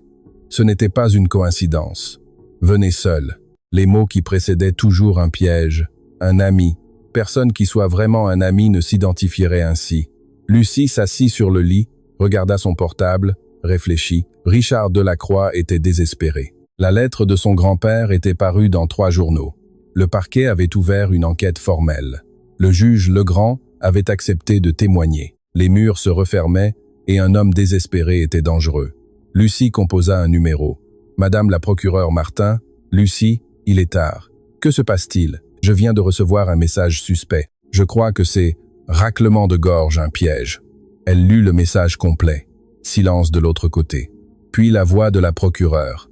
Sérieuse, professionnelle. « N'y allez pas. Je dois y aller. »« Quoi? Non, absolument pas. Il est évident que Delacroix veut. Je sais. Il veut me tendre un piège. Il veut que j'y aille seul, sans témoin pour me menacer ou me blesser ou pire. Lucie se leva. Mais si je n'y vais pas, nous ne pourrons jamais prouver qu'il fait obstruction à la justice. Nous avons besoin de preuves qu'il tente de manipuler l'affaire. Lucie, j'y vais, mais pas seule. Elle sourit même si la procureure ne pouvait pas la voir. Je vais amener des renforts. Mercredi, 19h45. L'entrepôt 47 se trouvait dans une zone industrielle de Saint-Denis. Rue sombre, bâtiments abandonnés, chiens aboyant au loin, le genre d'endroit où personne n'entend les cris. Lucie arriva en taxi. Elle demanda au chauffeur d'attendre au coin de la rue. Si je ne sors pas dans 30 minutes, appelez la police. Elle lui donna un billet de 50 €. S'il vous plaît. Le chauffeur, un homme âgé avec une moustache grise, hocha la tête. Faites attention, mademoiselle. Lucie marcha vers l'entrepôt. Les lumières de la rue clignotaient. Ses pas résonnaient sur l'asphalte fissuré. La porte de l'entrepôt était entr'ouverte. Elle poussa. À l'intérieur, ça sentait le métal rouillé et l'humidité. Des étagères vides, des cartons pourris, une lampe suspendue au plafond qui se balançait avec le vent et au fond, debout près d'une table pliante, se tenait Richard Delacroix. Il n'était pas seul. À ses côtés, il y avait 2 hommes, grands, costumes bon marché, mains comme des marteaux, sécurité privée. Ou quelque chose de pire. Lucie. Richard sourit. Quelle ponctualité. Lucie resta près de la porte. Elle n'entra pas plus loin. Où sont les informations sur le juge Legrand? Il n'y a aucune information. Raclement de gorge. Richard haussa les épaules. C'était juste pour que vous veniez. Pourquoi me voulez-vous? Pour vous faire une offre. Une dernière offre. Richard marcha vers elle lentement. Retirez la plainte, retirez la lettre de votre grand-père, dites au parquet que tout était un malentendu, et il sourit, je vous donne 5 millions d'euros en espèces. Ce soir même, Lucie laissa échapper un rire. 5 millions. Les terres valent 2 milliards. Les terres sont légalement miennes, mais je vous donne 5 millions d'euros en compensation pour les désagréments. Richard s'arrêta à 2 mètres d'elle. C'est généreux, étant donné que vous n'avez aucun droit légal. J'ai la vérité. La vérité ne paie pas le loyer. Richard désigna les environs. Regardez où vous vivez. Regardez comment vous vivez. Votre grand-mère a 81 ans et travaille encore à nettoyer des cuisines. Il baissa la voix. 5 millions d'euros. Vous pouvez vous retirer, vivre tranquillement, oublier tout cela. Lucie le regarda droit dans les yeux. Non, non, non. Elle fit un pas vers lui.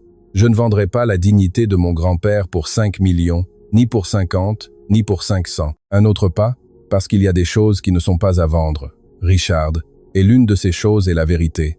Le visage de Richard se durcit. Vous êtes stupide, et vous êtes un voleur. Lucie sourit. Mais au moins, moi je peux dormir la nuit. Richard fit un signe. Les deux hommes s'approchèrent. Dernière chance, Lucie. Prenez l'argent ou les choses vont se compliquer. Vous me menacez? Je suis réaliste. Des accidents arrivent, des gens disparaissent, surtout des gens qui se mêlent de problèmes qu'ils ne peuvent pas gérer. Raclement de gorge. Richard inclina la tête. Ce serait dommage que quelque chose arrive à votre grand-mère.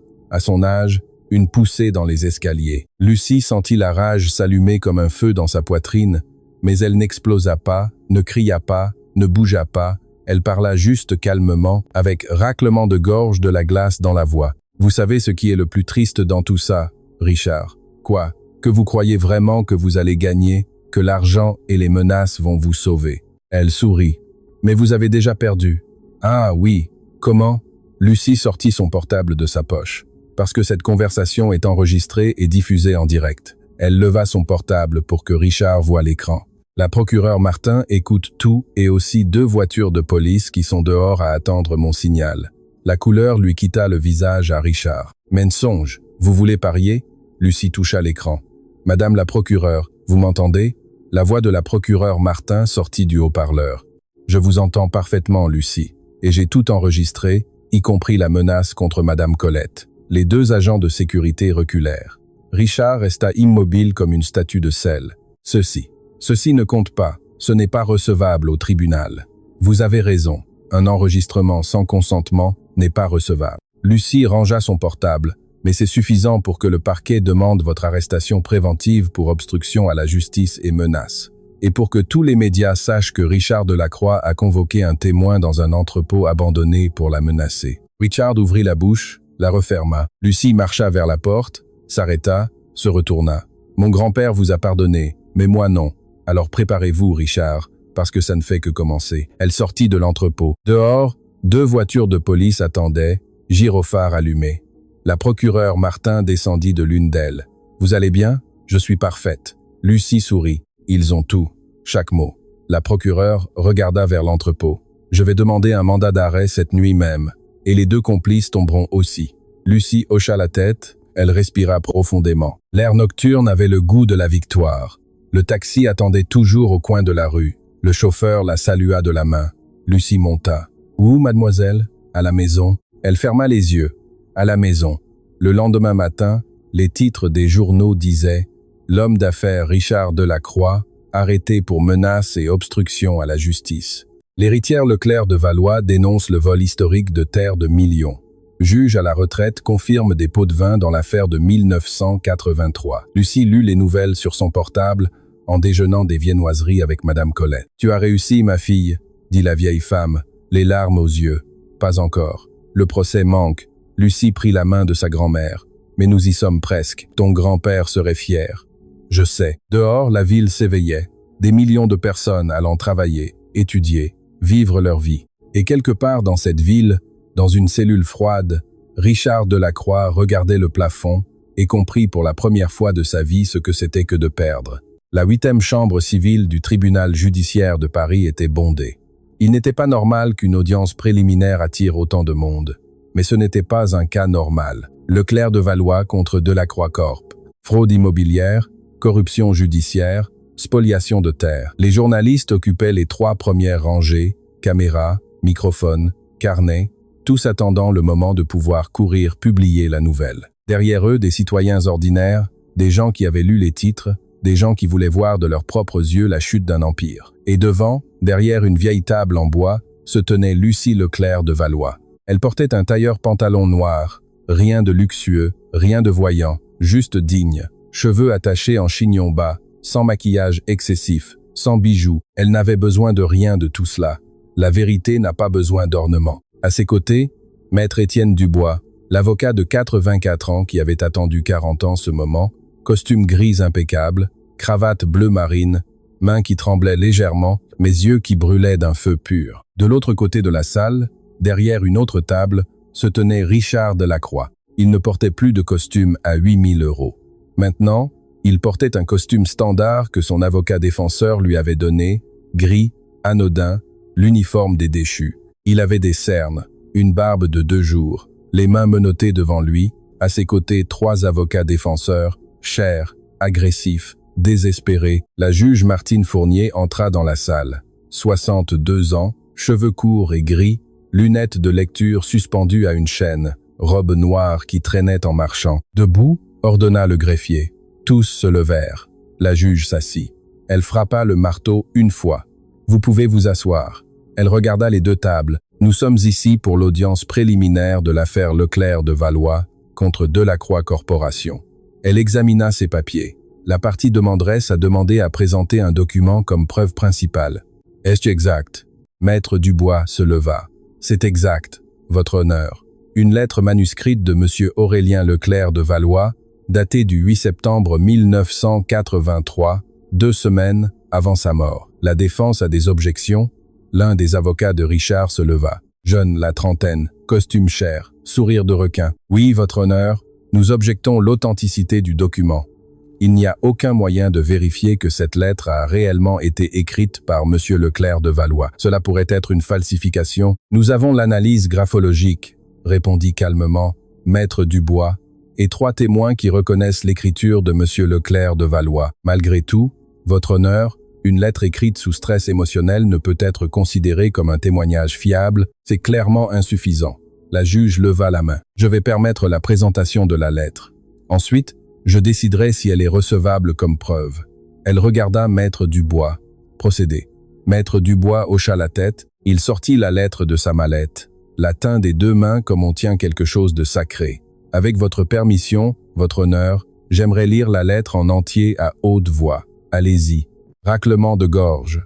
Maître Dubois s'éclaircit la gorge. Ses mains tremblaient davantage maintenant, mais sa voix sortit ferme, claire, et il commença à lire. Paris, le 8 septembre 1983. À qui de droit? Mon nom est Aurélien Leclerc de Valois. J'ai 64 ans, je suis ingénieur civil de profession et père de famille par vocation. J'écris cette lettre parce que j'ai peur, pas peur pour moi. À mon âge, la mort n'effraie plus. Peur pour mon fils Jacques, peur pour mon épouse Colette, peur pour les petits-enfants que je ne connaîtrai peu, être jamais. La salle était dans un silence absolu. Les journalistes écrivaient sans lever les yeux. Les caméras enregistraient. Les gens retenaient leur souffle. Lucie ferma les yeux. Elle entendit la voix de son grand-père à travers les mots de Maître Dubois. Il y a 8 ans, un homme nommé Richard Delacroix a tenté de m'acheter les terres qui m'ont coûté 20 ans de travail honnête. Je lui ai dit non. Depuis, ma vie est devenue un enfer. Richard Delacroix regardait la table, ne levait pas les yeux. Ses avocats prenaient des notes frénétiquement. D'abord sont venues les menaces, des appels au milieu de la nuit, des lettres anonymes, des hommes me suivant dans la rue. Puis sont venus les accidents, incendie dans mon bureau, vol dans ma maison, mon épouse attaquée par des voleurs qui n'ont rien emporté. L'un des journalistes s'essuya les yeux du revers de la main. Il y a 3 mois, le juge Honoré Legrand m'a convoqué à son bureau. Il m'a montré des documents qui disaient que mes titres de propriété étaient faux, des mensonges, des maudits mensonges. Mais le juge avait des témoins, il avait des preuves, il avait tout ce que l'argent de Richard Delacroix pouvait acheter. Il m'a donné 2 options, signer les terres au nom de Delacroix ou aller en prison pour fraude. J'ai signé. Que Dieu me pardonne, mais j'ai signé. La voix de Maître Dubois se brisa légèrement, il s'arrêta, respira profondément, continua. Je n'ai pas vendu ces terres, on me les a arrachées. Richard Delacroix n'est pas un homme d'affaires prospère, c'est un voleur en costume cher. Et s'il y a justice en ce monde, un jour quelqu'un le fera payer. Je ne demande pas vengeance, je demande seulement la vérité. Que mon nom soit blanchi, Que mes petits-enfants sachent que leur grand-père n'était pas un fraudeur, qu'il était un homme honnête. Je pardonne à Richard Delacroix, parce que le pardon est la seule chose qui me reste, mais que Dieu ne lui pardonne pas, avec amour et espoir pour l'avenir. Aurélien Leclerc de Valois, maître Dubois termina de lire. Il baissa la lettre. Le silence emplit la salle comme l'eau d'une rivière. Personne ne toussa, personne ne bougea, personne ne respira. La juge Fournier retira ses lunettes, s'essuya les yeux. La défense souhaite répondre, l'avocat jeune se leva, ouvrit la bouche, mais avant qu'il ne puisse parler, Richard Delacroix le tira par le bras. « Asseyez-vous, monsieur Delacroix, j'ai besoin d'eux. Asseyez-vous. » Richard regarda l'avocat avec des yeux morts. Il n'y a rien à dire. L'avocat s'assit, confus, vaincu. La juge hocha la tête. « Très bien. » Elle regarda maître Dubois. « La lettre est admise comme preuve. » Elle frappa le marteau. La prochaine audience aura lieu le lundi à 10h du matin. Nous y entendrons le témoignage du juge Honoré Legrand. Pause. Vous pouvez vous retirer. Devant le tribunal, les journalistes entourèrent Lucie comme des abeilles. Mademoiselle Leclerc de Valois, comment vous sentez-vous? Que pensez-vous de la réaction de Richard Delacroix? Croyez-vous que vous allez gagner l'affaire? Lucie leva la main. Les journalistes se turent. Mon grand-père Aurélien Leclerc de Valois était un homme honnête qui a travaillé toute sa vie pour construire quelque chose de digne. On lui a tout volé, on l'a humilié, on l'a détruit. Elle fit une pause. Mais aujourd'hui, 40 ans plus tard, sa voix a été entendue, et cela, elle sourit. Cela, c'est déjà la justice. Avez-vous quelque chose à dire à Richard Delacroix? Raclement de gorge. Lucie regarda vers l'entrée du tribunal. Richard sortait, escorté par des policiers. Il marchait la tête basse. Ce n'était plus l'homme arrogant qui riait des femmes de ménage. C'était juste un vieil homme effrayé. Je n'ai rien à lui dire. Lucie se tourna vers les caméras. Mon grand-père a déjà dit tout ce qu'il y avait à dire. Elle s'éloigna avec maître Dubois. Les journalistes continuèrent de crier des questions. Mais Lucie n'écoutait plus. Elle marchait pas à pas vers l'avenir que son grand-père n'avait jamais pu voir. Cette nuit-là, dans une cellule de la maison d'arrêt, Richard Delacroix s'assit sur le lit en métal. Il avait la lettre entre les mains, une copie que son avocat lui avait donnée. Il la lut 1 fois, 2 fois, 10 fois. Et pour la première fois de sa vie, Richard Delacroix pleura, non de repentance, mais de rage. Rage parce qu'il avait perdu. Rage parce qu'un homme mort l'avait détruit depuis la tombe. Rage parce qu'il savait que le pire était encore à venir. Le lundi arriverait, et avec lui le juge Legrand, l'homme qui savait tout, l'homme qui pouvait l'enterrer pour toujours. Lundi 10h du matin. Le tribunal était encore plus rempli que la semaine dernière. Il avait fallu aménager une salle annexe avec diffusion en direct pour les gens qui n'avaient pas de place. Lucie arriva tôt. Elle portait le même tailleur noir, la même coiffure, mais aujourd'hui elle avait quelque chose de plus. La montre de poche de son grand-père dans la poche intérieure de sa veste. Arrêtée à 3h17, un rappel de la raison pour laquelle elle était là, maître Dubois l'attendait à l'entrée. Prête, prête. Ils entrèrent ensemble. Richard Delacroix était déjà assis à sa table. Aujourd'hui, il avait 5 avocats. Ils avaient amené des renforts, tous avec des costumes chers, des mallettes en cuir et ce regard de prédateur qui sente le sang. La juge Fournier entra, frappa le marteau. « Commençons ». Elle regarda maître Dubois. La partie demanderesse peut présenter son premier témoin. Maître Dubois se leva. « Nous appelons à la barre monsieur Honoré Legrand, juge à la retraite. » Un murmure parcourut la salle. Les portes s'ouvrirent et un vieil homme entra, 86 ans. Il marchait avec une canne, le dos courbé, cheveux blancs clairsemés, mains tremblantes de Parkinson, mais ses yeux étaient clairs, alertes, vifs. Il marcha lentement vers la barre, s'assit. Le greffier lui tendit un verre d'eau.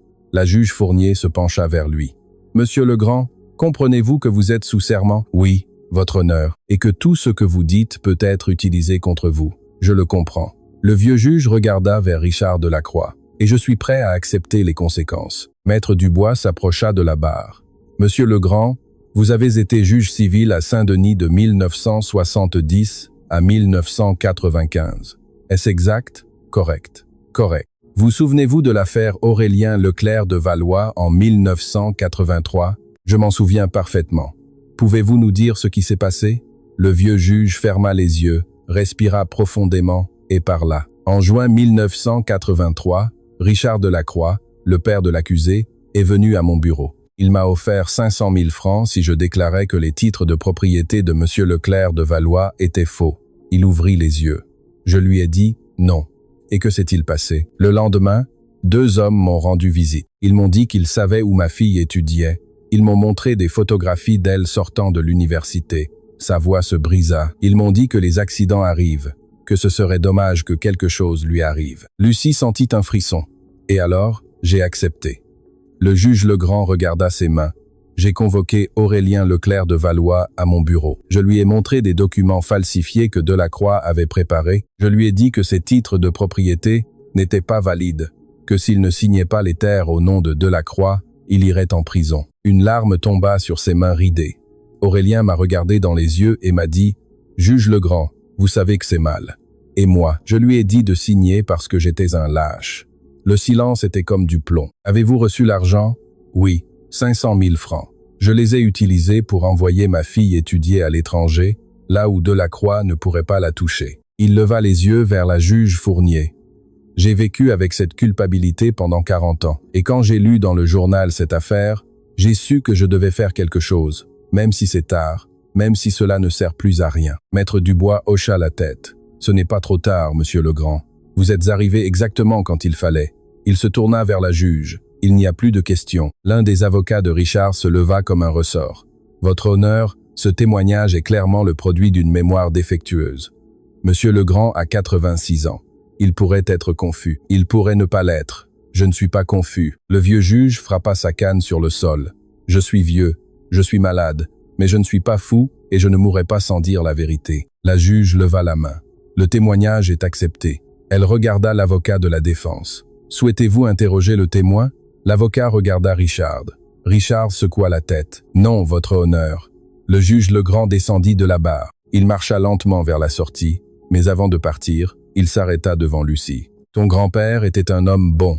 Il lui posa une main tremblante sur l'épaule.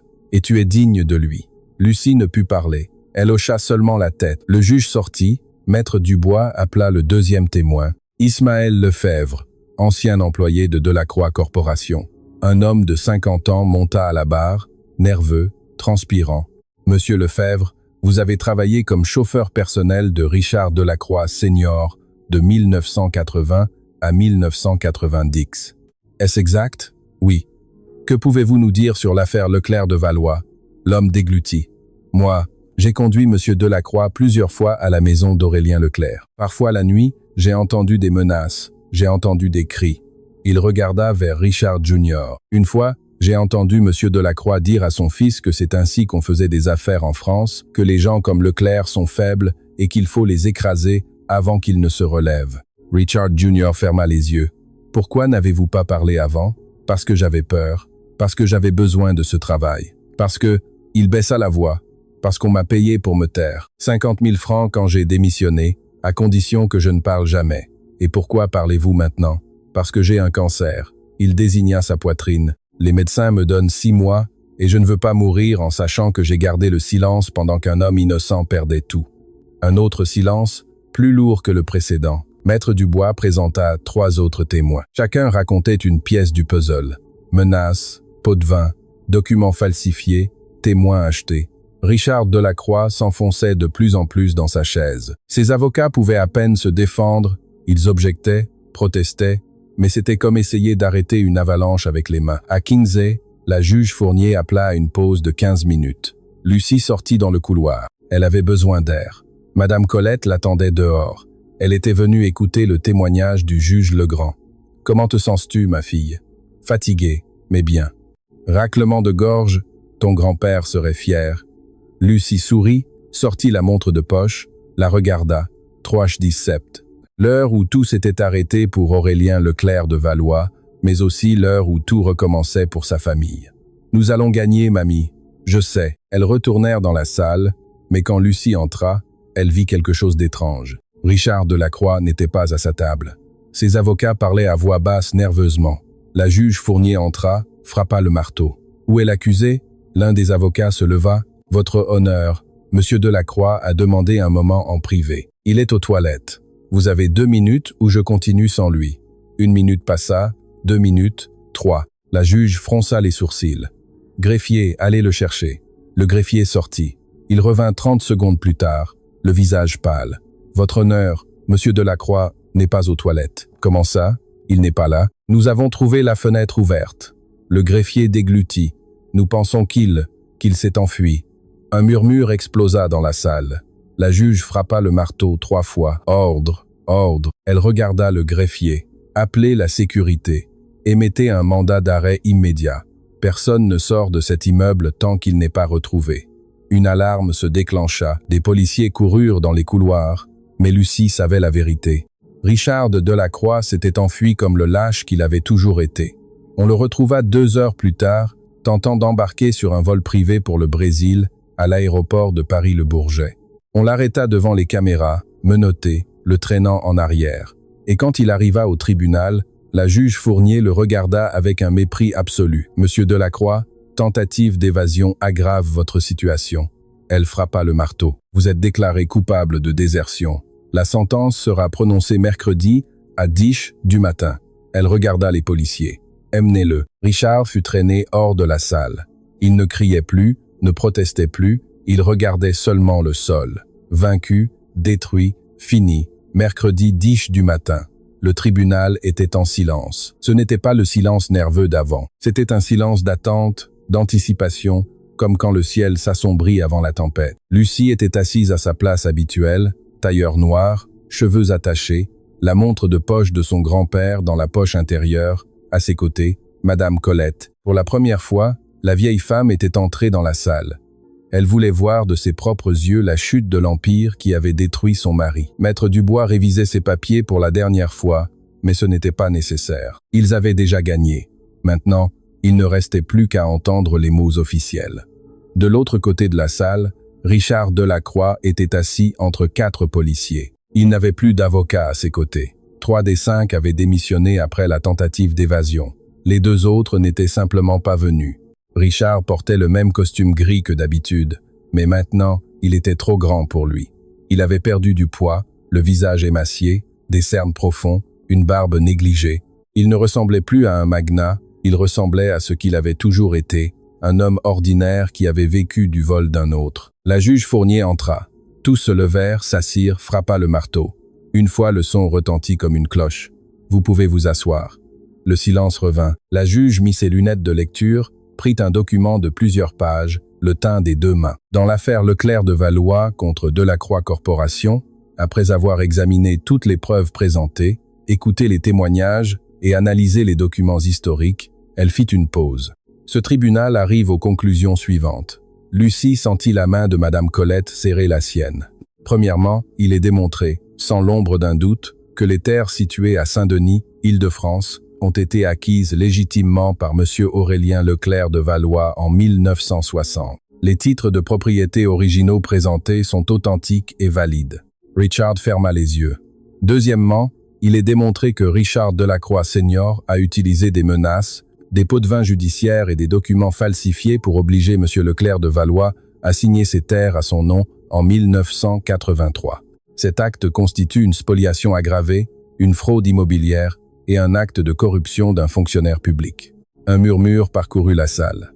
Troisièmement, il est démontré que Richard Delacroix Jr., l'accusé présent, avait connaissance de ces faits et en a bénéficié financièrement. De plus, il a tenté d'entraver la justice par des menaces envers des témoins, une tentative de corruption et une évasion pendant le processus judiciaire. Richard ouvrit les yeux, regarda la juge. Il n'y avait plus d'arrogance, seulement de la résignation. Par conséquent, ce tribunal déclare Richard Delacroix Jr. coupable des chefs d'accusation suivants: recel de fraude, obstruction à la justice, menace envers des témoins et désertion processuelle. La juge fit une pause, but de l'eau, continua. La sentence est la suivante. 1. Monsieur Richard Delacroix Jr. devra transférer 60% des terres de Saint-Denis au nom de Lucie Gabrielle Leclerc de Valois, héritière légitime d'Aurélien Leclerc de Valois. Les 40% restants seront vendus aux enchères publiques et les fonds seront destinés à des compensations pour d'autres familles affectées par des pratiques frauduleuses de Delacroix Corporation. Lucie sentit son cœur exploser dans sa poitrine. 2. Monsieur Delacroix devra payer une indemnisation de 450 millions d'euros à Mademoiselle Leclerc de Valois pour dommages moraux, manque à gagner et souffrances causées à sa famille pendant 40 ans. Madame Colette porta les mains à sa bouche. 3. Monsieur Delacroix est interdit d'occuper des postes de direction, de gérance ou de représentation légale de toute entreprise sur le territoire français pour une période de 15 ans. Richard baissa la tête. 4. Il devra purger une peine de 2 ans de prison pour obstruction à la justice et désertion processuelle, sans droit à la liberté conditionnelle. La juge posa le document, regarda Richard droit dans les yeux. Monsieur Delacroix, l'argent peut acheter beaucoup de choses. Il peut acheter des avocats, des témoins, même des juges corrompus, mais il y a quelque chose que l'argent ne pourra jamais acheter. La dignité. Elle fit une pause. Votre père a volé la dignité d'Aurélien Leclerc de Valois et vous avez tenté de voler la dignité de sa petite fille. Mais aujourd'hui, la justice restaure ce qui a été volé. Elle frappa le marteau. Que Dieu ait pitié de votre âme, car ce tribunal n'en a pas. Elle frappa le marteau 3 fois. Affaire classée. La salle explosa. Des journalistes courant vers les portes. Des caméras flashant. Des gens applaudissant. Lucie ne bougea pas. Elle ferma seulement les yeux. Elle respira profondément et ressentit quelque chose qu'elle n'avait pas ressenti depuis des années. La paix, Madame Colette l'embrassa. Elle pleurait, mais cette fois ce n'était pas des larmes de douleur, c'était des larmes de soulagement. Tu as réussi, ma fille. Tu as réussi. Nous avons réussi, mamie. Nous deux. Lucie la serra plus fort. Toi, moi et papy. Maître Dubois s'approcha, les yeux rouges. Il souriait, 40 ans que j'attendais ce moment. Il tendit la main. Merci de ne pas avoir abandonné. Lucie lui serra la main. Merci d'avoir cru. Ils sortirent du tribunal ensemble. Dehors, des dizaines de journalistes les attendaient. Lucie, comment vous sentez-vous? Que ferez-vous de l'argent? Avez-vous quelque chose à dire sur Richard Delacroix? Lucie s'arrêta devant les caméras, respira profondément. Aujourd'hui, justice a été rendue. Pas vengeance, justice. Elle regarda droit dans l'objectif. Mon grand-père Aurélien Leclerc de Valois était un homme honnête qui a travaillé toute sa vie pour construire quelque chose de digne. On lui a tout volé, on l'a humilié, on l'a tué de tristesse. Elle fit une pause, mais aujourd'hui, 40 ans plus tard, son nom a été blanchi et c'est la seule chose qui compte. Pardonnez-vous à Richard Delacroix? Lucie pensa à la lettre de son grand-père. Je pardonne à Richard Delacroix parce que le pardon est la seule chose qui me reste. Mon grand-père lui a pardonné. Je n'ai pas besoin de le faire. La justice a déjà parlé. Elle s'éloigna avec Madame Colette et Maître Dubois. Les journalistes continuèrent de crier, mais Lucie n'écoutait plus. Elle marchait seulement vers l'avenir. Dans la maison d'arrêt, Richard Delacroix signait des papiers, transfert de terre, ordre de paiement, liquidation d'actifs. Son comptable était assis en face de lui, un homme de 60 ans qui avait travaillé pour la famille Delacroix pendant 30 ans. Monsieur Delacroix, après avoir payé l'indemnisation et liquidé les dettes, il vous reste environ 80 millions d'euros. Richard leva les yeux. 80 millions. Il en avait plus de 2 milliards. Vous aviez, monsieur. Le comptable ferma sa mallette. Les investisseurs ont retiré leurs fonds. Les banques ont exécuté les garanties. Les associés ont porté plainte.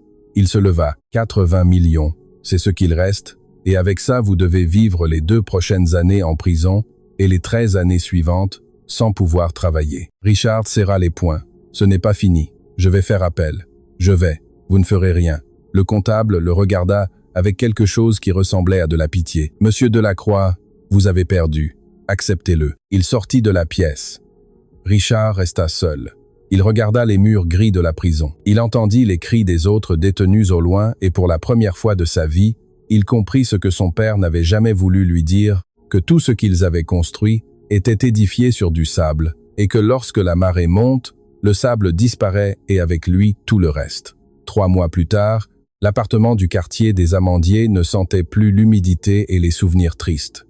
Maintenant, il sentait la peinture fraîche, le bois neuf et le café fraîchement moulu. Lucie avait utilisé une partie de l'argent de l'indemnisation pour acheter tout l'étage de l'immeuble, non pas pour vivre seule, mais pour que Madame Colette ait de l'espace, pour qu'il y ait de la lumière, pour que les murs n'aient pas de fissures qui laissaient passer le froid. Le salon avait de nouveaux meubles, rien de luxueux, juste digne. Un canapé confortable de couleur beige, une table en bois massif, des rideaux blancs qui laissaient entrer le soleil. Et sur le mur principal, encadré de verre et de bois de noyer, se trouvait la lettre d'Aurélien Leclerc de Valois, la lettre qui avait détruit un empire, la lettre qui avait restauré un nom. Madame Colette était assise sur sa nouvelle chaise en osier près de la fenêtre. Elle tricotait une écharpe bleue. Ses mains ne tremblaient plus autant. Le médecin disait que l'arthrite s'améliorait lorsque le stress disparaissait. Lucie préparait du café dans la cuisine. La cuisine qui avait maintenant une nouvelle cuisinière, un nouveau réfrigérateur, des carreaux propres. « Tu veux des pains au chocolat, mamie ?»« Ah oui, ma fille, ceux de la nouvelle boulangerie, ceux au chocolat. » Lucie sourit, posa 3 pains au chocolat sur une assiette, servit 2 tasses de café, s'assit à côté de sa grand-mère. Dehors, le quartier des amandiers était toujours le quartier des amandiers, bruyant, chaotique, plein de vie. Mais maintenant, quand Lucie sortait dans la rue, les gens la saluaient. La dame du commerce du coin lui offrait des fruits. Le monsieur du stand de crêpes ne la faisait pas payer. « Vous êtes la petite fille de monsieur Leclerc, n'est-ce pas? Celle qui a gagné le procès. Quelle fierté, mademoiselle, quelle fierté. C'était étrange d'être reconnue, d'être respectée. » Lucie s'y habituait encore. « Ma fille, tu as décidé ce que tu allais faire avec les terres ?» demanda madame Colette en mordant son pain. Lucie but son café lentement. Elle pensa à la question que tout le monde lui posait, les journalistes, les avocats, les investisseurs qui appelaient tous les jours avec des offres de millions. Allez-vous vendre? Allez-vous construire? Allez-vous vous associer avec quelqu'un? Mais Lucie avait déjà décidé il y a 2 semaines. En fait, je vais faire ce que papy voulait faire, dit-elle calmement. Je vais construire des maisons dignes pour des familles de travailleurs. Madame Colette cessa de mâcher. Elle la regarda avec des yeux écarquillés. Vraiment, vraiment, Lucie sourit. Je ne vais pas construire des tours de luxe, ni des centres commerciaux. Je vais construire des maisons, de jolies maisons, avec jardin, avec de l'espace pour les enfants, à des prix que les gens normaux pourront payer. Elle fit une pause, comme papy l'a toujours voulu. Madame Colette laissa le pain sur l'assiette, s'essuya les mains, se leva lentement, marcha vers Lucie et l'embrassa. « Oh, ma fille, oh, ma petite, ton grand-père serait si fier. » Lucie ferma les yeux, respira l'odeur de cannelle et de savon de sa grand-mère. Je sais. Elles restèrent ainsi un long moment jusqu'à ce qu'on frappe à la porte. Lucie se sépara, alla ouvrir. De l'autre côté se tenait Madame Dubois, la voisine du 3B, 78 ans, petite, ronde, aux cheveux teints en noir corbeau et aux lèvres peintes en rouge vif. La voisine la plus curieuse de tout l'immeuble. « Ah, Lucie, pardonnez-moi de vous déranger, mais je n'en peux plus de ma curiosité. » Madame Dubois s'éventait de la main. « C'est vrai qu'on vous a donné 450 millions d'euros ?» Lucie sourit. « Bonjour, Madame Dubois. Vous voulez entrer ? Oh non, je ne veux pas déranger. Je voulais juste… Eh bien, vous savez, on entend des choses. » Elle se pencha comme si elle allait raconter un secret. « On dit que vous êtes maintenant plus riche que le propriétaire de la boulangerie et ce monsieur a 3 voitures de luxe. » Lucie se mordit la lèvre pour ne pas rire. « Madame Dubois, vous souvenez-vous quand vous m'avez dit que je ne ferais jamais rien dans la vie, que les jeunes filles comme moi ne servaient qu'à nettoyer les maisons des autres ?» Madame Dubois devint rouge comme une tomate. « Oh non, je n'ai jamais dit ça. Quand ai-je dit ça? J'ai toujours su que vous étiez de bonne famille. Dès petite, ça se voyait. J'ai dit à ma commère, cet enfant ira loin, n'est-ce pas, Colette ?» Madame Colette, de l'intérieur, cria, « Menteuse !» Lucie laissa échapper un rire. « Ne vous inquiétez pas, Madame Dubois. Je ne garde pas rancune. » Elle sourit. « Mais la prochaine fois que vous voudrez médire sur moi, au moins, dites la vérité. » Elle referma la porte doucement. Madame Dubois resta dehors, marmonnant. Lucie retourna auprès de sa grand-mère. Elles riaient toutes les deux. « Cette femme n'a pas de remède, » dit Madame Colette en essuyant ses larmes de rire. « Aucun, mais elle est inoffensive. » Elles se rassirent, terminèrent le café, mangèrent des pains au chocolat. Et pendant un moment, tout fut parfait jusqu'à ce que Lucie se souvienne de quelque chose. « Mamie, je dois te dire quelque chose. Que s'est-il passé ?» Lucie sortit une enveloppe de son sac, la posa sur la table. « J'ai reçu ça hier, de la prison. » Madame Colette fronça les sourcils. « De Richard Delacroix ? » ?»« Oui. »« Que veut-il ?»« Je ne sais pas. Je ne l'ai pas ouverte. » Elles regardèrent toutes les deux l'enveloppe blanche, sans en-tête, seulement l'adresse de la maison d'arrêt dans le coin supérieur gauche. « Vas-tu l'ouvrir ?» demanda Madame Colette. Lucie y réfléchit un instant, prit l'enveloppe, l'ouvrit. À l'intérieur, il y avait une lettre manuscrite. Écriture tremblante. Elle commença à lire à haute voix. « Lucie, je n'espère pas que tu liras ceci. Je n'espère pas que tu me pardonneras. Je n'espère rien. Je veux juste te dire que tu avais raison. Mon père a construit cet empire sur des mensonges et je l'ai maintenu avec encore plus de mensonges. Je me suis convaincu que c'était bien, que c'était ainsi les affaires, que ton grand-père était faible et que j'étais fort. Mais maintenant, assis dans cette cellule, je me rends compte de quelque chose. J'étais le faible. Je l'ai toujours été, parce qu'il faut beaucoup plus de force pour être honnête que pour être riche. Et ton grand-père a eu cette force. Je ne l'ai jamais eu. Je ne te demande pas pardon. Je ne le mérite pas. Je te demande juste de faire quelque chose pour moi. Lorsque tu construiras sur ces terres, mets une plaque. Une plaque qui dira « En mémoire d'Aurélien Leclerc de Valois, homme honnête dans un monde malhonnête », pour que les gens sachent, pour que les gens se souviennent, pour que même si je suis oublié, lui ne le soit pas. Richard Delacroix. Lucie finit de lire, plia la lettre, la remit dans l'enveloppe. Madame Colette la regardait avec des yeux interrogateurs. « Que vas-tu faire ?» Lucie réfléchit un instant, puis elle sourit. « Je vais mettre la plaque, mais pas parce qu'il me l'a demandé, mais parce que papy le mérite. » Madame Colette hocha la tête. « C'est la bonne chose à faire. » Lucie rangea la lettre dans un tiroir. Elle ferma le tiroir et avec lui, elle clôtura ce chapitre de sa vie. Elle n'était plus l'employée humiliée, elle n'était plus la petite fille de l'homme volé, elle était Lucie Gabrielle Leclerc de Valois, héritière, femme d'affaires, bâtisseuse de rêves, et elle avait du travail à faire. 2 semaines plus tard, Lucie se tenait devant les terres de Saint-Denis, 340 hectares vides qui attendaient. À ses côtés se trouvait Maître Dubois, un jeune architecte nommé Javier, et un ingénieur civil qui avait travaillé avec son grand-père dans les années 60. « Combien de maisons pouvons-nous construire ?» demanda Lucie. L'ingénieur examina les plans. Avec ces terrains, environ 200 familles, des maisons de 2 étages, 3 chambres, jardin avant et arrière. « À quel prix pouvons-nous les vendre ?» L'architecte fit des calculs rapides. « Si nous utilisons des matériaux de bonne qualité mais pas de luxe, et si vous vendez avec une marge juste, nous pourrions offrir chaque maison à 2... » Lucie sourit. « Parfait, commencez les démarches. Je veux que la première maison soit prête dans 6 mois. » 6 mois? L'architecte se gratta la tête. C'est très peu de temps. Alors, travaillez vite. Lucie lui tapota l'épaule. « Mon grand-père a attendu 40 ans.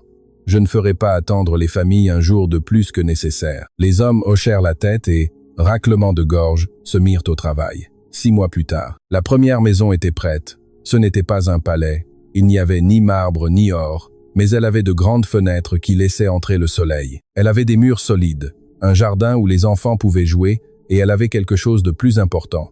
Elle avait de la dignité. Lucie se tenait devant la maison avec Madame Colette, Maître Dubois, et une famille de 4 personnes, mère, père et 2 jumelles de 6 ans. La mère pleurait, le père ne pouvait pas parler. Les filles couraient dans le jardin en criant de bonheur. « C'est la nôtre !» murmura la mère. « C'est vraiment la nôtre ? C'est vraiment la vôtre. » Lucie lui tendit les clés, et personne ne vous l'enlèvera jamais. La famille entra dans la maison. Les filles montèrent les escaliers en courant. Leurs cris de joie remplissaient l'air. Madame Colette s'essuya les larmes avec un mouchoir. « Ton grand-père serait si fier, ma fille. »« Je sais. » Raclement de gorge. Maître Dubois désigna le devant de la maison. Là, près de la porte, il y avait une plaque de bronze. Lucie s'approcha, la lut à voix haute. « Projet Aurélien Leclerc de Valois, maison digne pour famille de travailleurs, en mémoire d'un homme honnête dans un monde malhonnête. » Elle toucha la plaque du bout des doigts, sentit le métal froid sous sa main. « Bonjour, papy, » murmura-t-elle. « J'ai réussi. Nous avons réussi. » Le vent souffla, les feuilles des arbres bougèrent, et Lucie sentit un instant comme si quelqu'un lui avait posé une main sur l'épaule. Cet après-midi-là, Lucie reçut un appel. « Mademoiselle Leclerc de Valois, c'est l'état civil. Nous avons les documents prêts. Parfait. Je passe les chercher demain. » Elle raccrocha. Madame Colette la regarda du canapé. « Quel document ?» Lucie sourit. « J'enregistre une fondation. Elle s'appellera Fondation Colette Leclerc. » Madame Colette resta bouche bée. « Quoi? Ce que tu as entendu ?» Lucie s'assit à côté d'elle. « Je vais utiliser une partie de l'argent pour créer des bourses. Des bourses pour des jeunes de familles de travailleurs qui veulent étudier, université, master, peu importe. » Elle prit la main de sa grand-mère. « Pour qu'ils aient les opportunités que nous n'avons pas eues. » Madame Colette ne put parler. Elle serra Lucie fort dans ses bras. Les deux pleurèrent, mais cette fois ce n'étaient pas des larmes de douleur, c'étaient des larmes d'espoir. 3 mois plus tard, la Fondation Colette Leclerc ouvrit ses portes. 50 bourses la première année pour étudier l'ingénierie, la médecine, le droit, la gestion. Parmi les boursiers se trouvait une jeune fille de 19 ans. Elle s'appelait Rose. Elle travaillait la nuit pour nettoyer des bureaux afin de payer ses études. Quand on lui dit qu'elle avait gagné la bourse, elle se mit à pleurer. « Vraiment, vraiment, je vais pouvoir étudier la médecine, vraiment », dit Lucie avec un sourire. « Et quand tu auras fini, tu aideras des gens qui en ont besoin, comme tu en as eu besoin. » Rose la serra fort, désespérée. « Je ne vous décevrai pas, je le jure. Je sais, Lucie, raclement de gorge, lui tapota le dos. Parce que les gens, comme nous, n'abandonnent pas. Rose s'en alla en flottant avec sa lettre d'acceptation à la main, l'avenir brillant dans ses yeux. Lucie la vit partir et sut qu'elle faisait ce qu'il fallait. 1 an après le procès, Lucie alla au cimetière municipal de Saint-Denis. C'était dimanche. Le ciel était dégagé. Le soleil brillait doucement sur les tombes de marbre et de béton. Elle marcha dans les allées silencieuses jusqu'à une tombe humble, sans luxe, juste une simple stèle de granit gris. Aurélien Leclerc de Valois, 1919 à 1983. Homme honnête, père aimant, jamais oublié. Madame Colette était là. Elle était arrivée tôt. Elle tenait des fleurs blanches dans ses mains. Lucie s'agenouilla à côté d'elle. Elle posa une main sur la stèle. « Bonjour, papy. » Madame Colette sourit. « Raconte-lui tout, ma fille. Raconte-lui ce que tu as fait. » Lucie ferma les yeux, respira profondément. « Papy, j'ai récupéré les terres. J'ai gagné le procès. Richard Delacroix est en prison et ton nom a été blanchi. » Elle fit une pause. « Mais ce n'est pas le plus important. Le plus important, c'est ce qui vient après. » Elle ouvrit les yeux, regarda la tombe. « J'ai construit les maisons que tu voulais construire. 50 familles ont déjà un foyer et il y en aura 200 l'année prochaine. » Elle sourit. « J'ai aussi ouvert une fondation au nom de Mamie. 50 jeunes étudiants grâce à toi.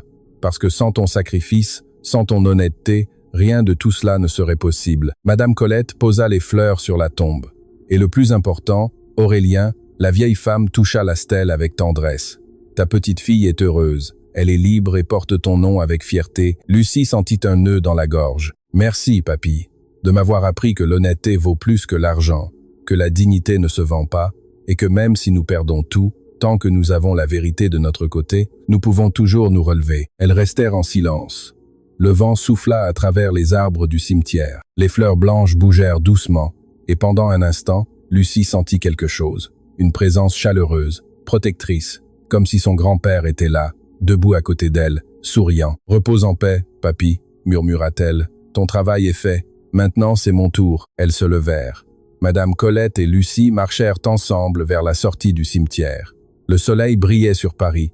Des millions de personnes vivant, travaillant, aimant, luttant. Et quelque part dans cette ville, sur les terres de Saint-Denis, les maisons du projet Aurélien Leclerc de Valois se remplissaient de rires d'enfants, de repas de famille, de rêves accomplis. Lucie leva les yeux vers le ciel, bleu, propre, infini. « Tu sais ce qui est le mieux dans tout ça, mamie ? » « Quoi, ma fille ? C'est que ça ne fait que commencer. » Madame Colette sourit. « C'est exact, ça ne fait que commencer. » Elles sortirent du cimetière main dans la main, grand-mère et petite-fille.